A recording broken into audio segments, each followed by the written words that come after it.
Estamos de volta ao vivo em Oeste Sem Filtro, trazendo agora uma notícia em destaque no site de Oeste do repórter de Brasília, Cristian Costa.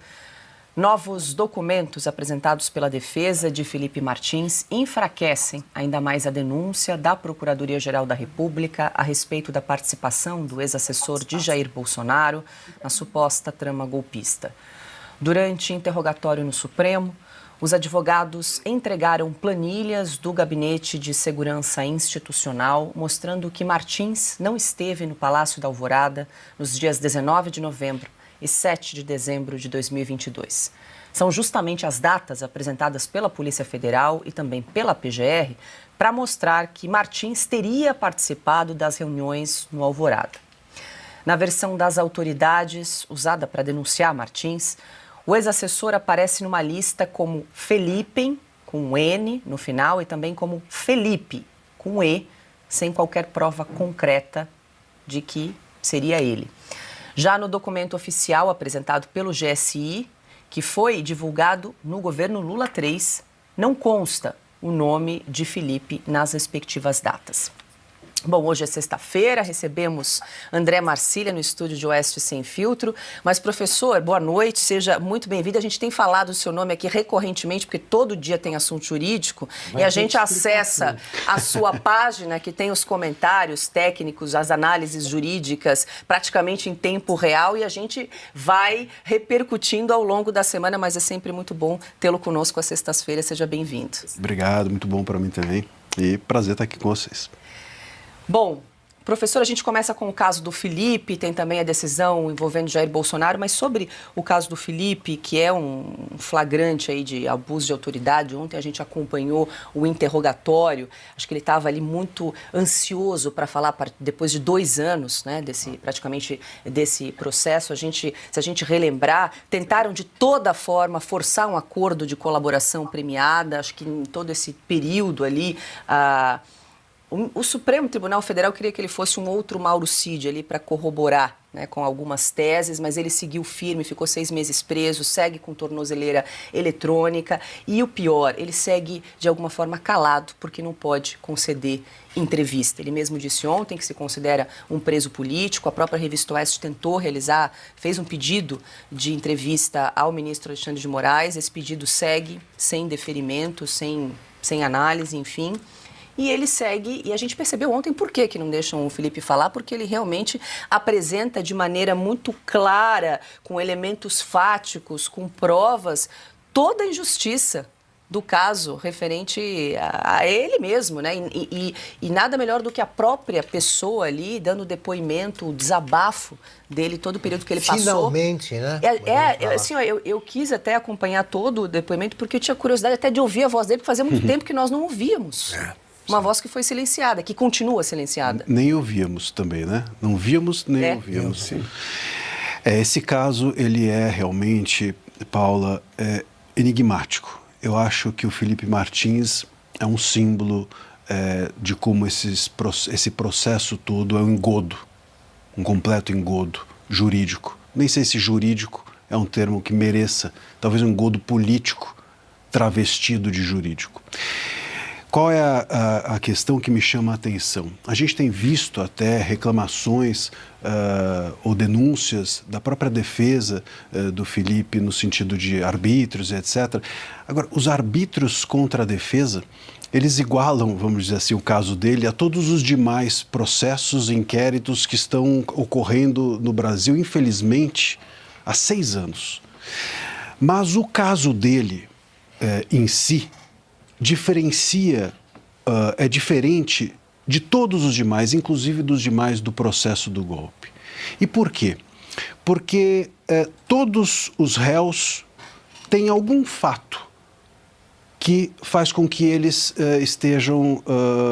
se fatos sendo processados ou punidos. Fatos totalmente fantasiosos, mas fatos. Então, vamos lá. A partir de encontrar um papel, chamam aquilo de minuta do golpe. Encontrar houve uma reunião com Salgadinho e Guaraná, chamam aquilo de reunião golpista. Houve uma live, chama live de atentado ao Estado Democrático. Houve uma postagem, a postagem é para desestruturar o Estado. Mas tem um fato.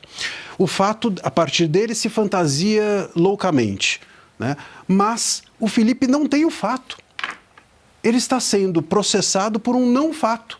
Ele está sendo processado por não viajar, por não estar, por não fazer, por não ir, por não editar a minuta que ele não mandou e que ele não viu numa reunião que ele não esteve.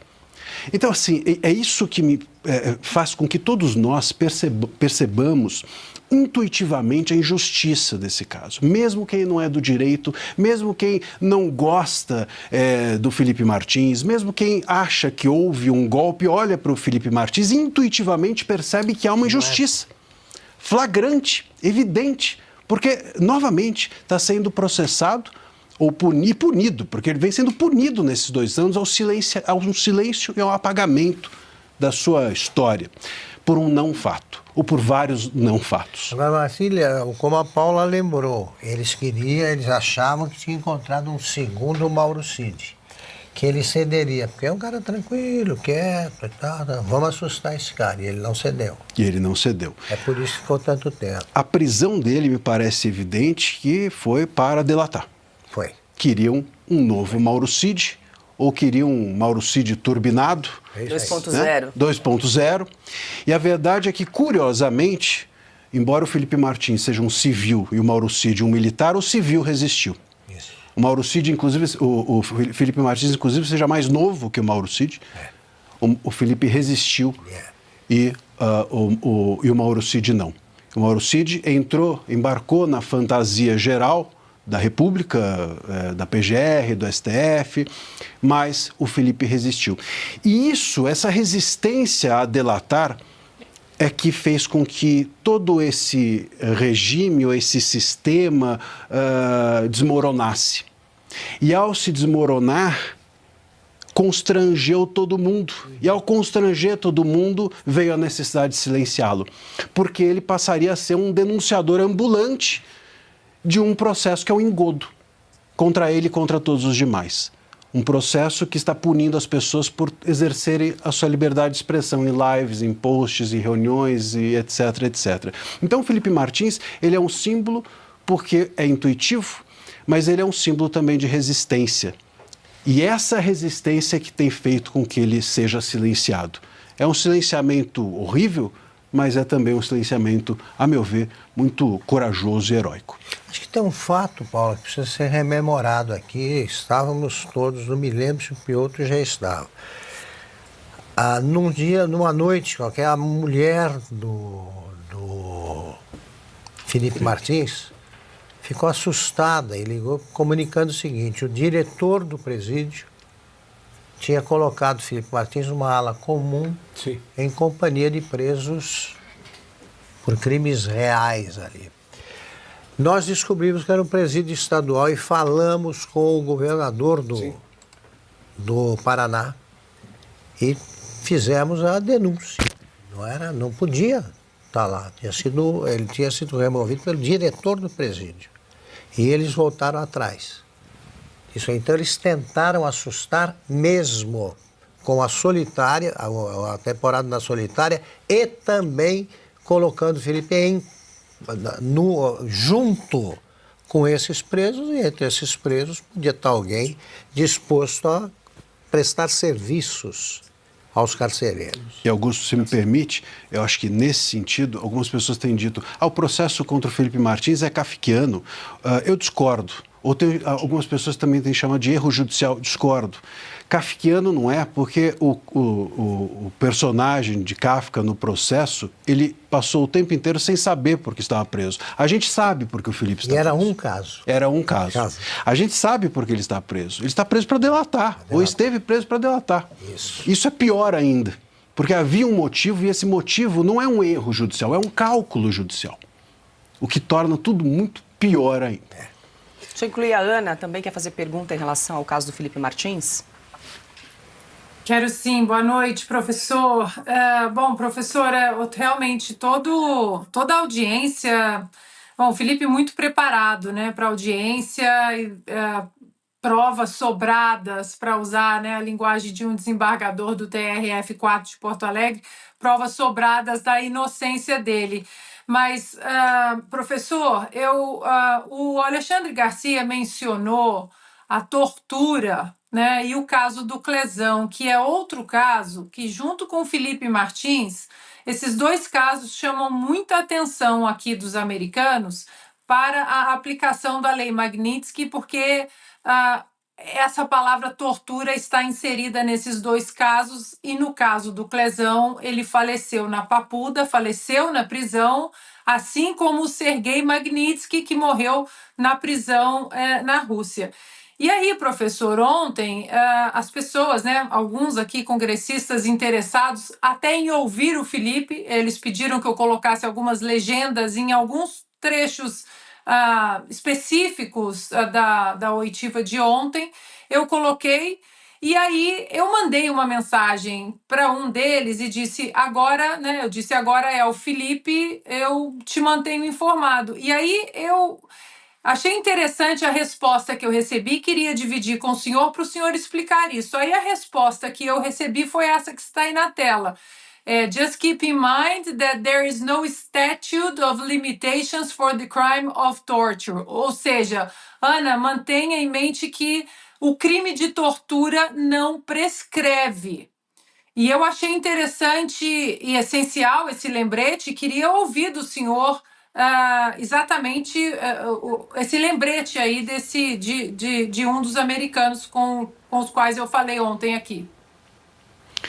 Ana, de fato, aqui no Brasil, acho que em boa parte dos países civilizados não há prescrição para crimes de tortura. A gente está diante de, claramente, veja, uma tortura óbvia. Aliás, no depoimento, né, no interrogatório, o próprio Felipe começa a falar da solitária na qual ele esteve, e ele é interrompido pelo juiz. Quer dizer, havia um claro constrangimento de todos ali com aquilo que estava sendo dito, e isso já mostra o que aconteceu, né? Enfim, se houvesse, inclusive, uma boa-fé dos juízes, veja, como a gente falou aqui, ele está sem ser ouvido há 2 anos, praticamente, não é? Quer dizer, então, no momento que ele tem para ser ouvido, eles ainda não querem que aquilo que é constrangedor seja dito?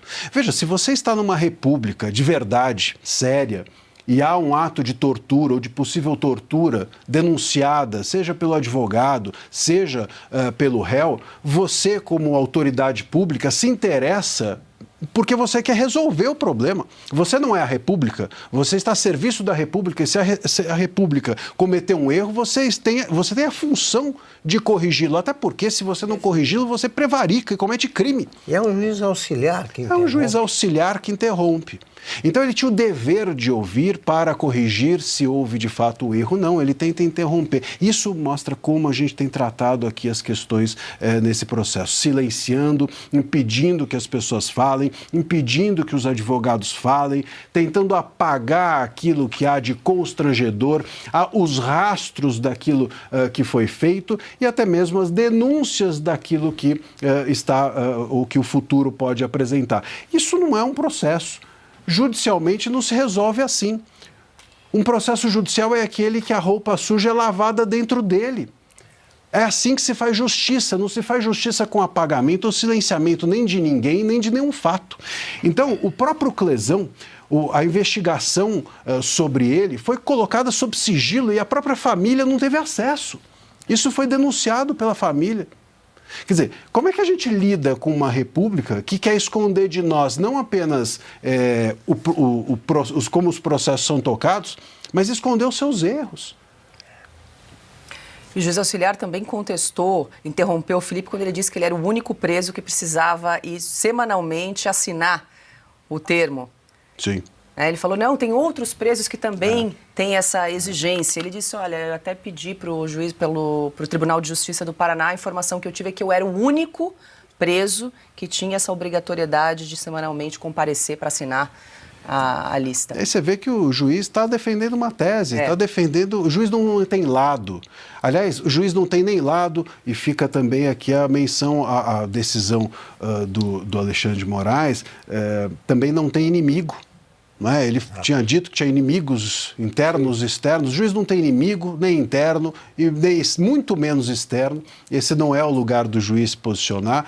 E também não é parte. A parte é a PGR e os réus, ponto. Então, se alguém diz algo, não cabe ao juiz atalhar e dizer, não é bem assim. Né?